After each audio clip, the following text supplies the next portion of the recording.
going to show you today is a side-by-side comparison of a base model LLM and one where we have managed to prevent any bias or prestige markers from being perceived by the LLM.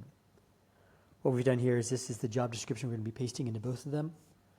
We've highlighted several prestige markers, as we call them, that LLMs will recognize and try to accommodate.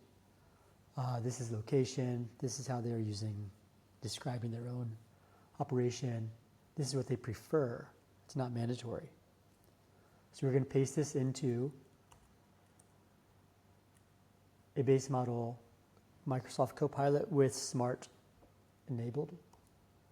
And the one that we have built a constraint architecture around the LLM to prevent it from accessing or even parsing the prestige or bias markers.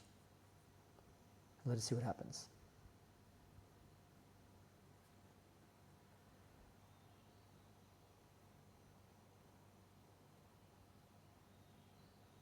First, we'll go through the Microsoft Copilot.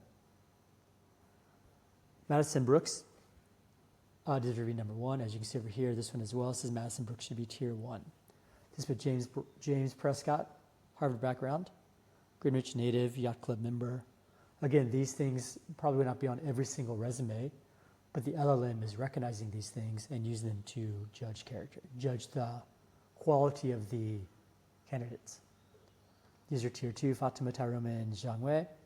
Again, he is strong record, but he has an accent immigrant background, maybe perceived as less aligned. And the lowest ones are Shaniqua, Miguel, Jennifer, and Elizabeth, and you can see why here. Over here, though, when all bias and prestige markers are stripped away, so the LLM cannot actually even parse them in their evaluation, it gets completely flipped around.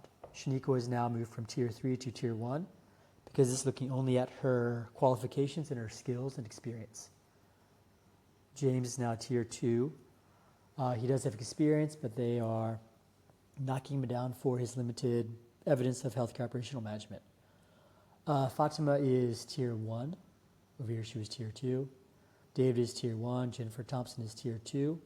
Again, it is not doing the opposite where it's knocking down the high prestige people to tier 3. It's just evaluating each candidate honestly.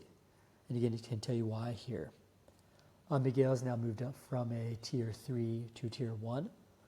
Over here it said brand fit and aesthetics may be a mismatch, which is a lawsuit waiting to happen. Well, this one explains, it looks at his skills and his experience. Catherine Sterling, again, low experience, low skills. She's tier 2. Tyrone is tier 1. Over here was tier 2. Elizabeth, who down here is practical but older, less polished, and background does not align. Again, you look at her skills, what she's achieved. And so what this shows you is that it is possible to completely block an LLM from parsing prestige or bias markers. We've run this across thousands of tests, every single sector possible. And what we've done is we've constrained a LLM into an internal reality where all the prestige and bias markers do not exist. It is possible. It works on our website. It can be done, as you can see, it comes out in less than 20 seconds.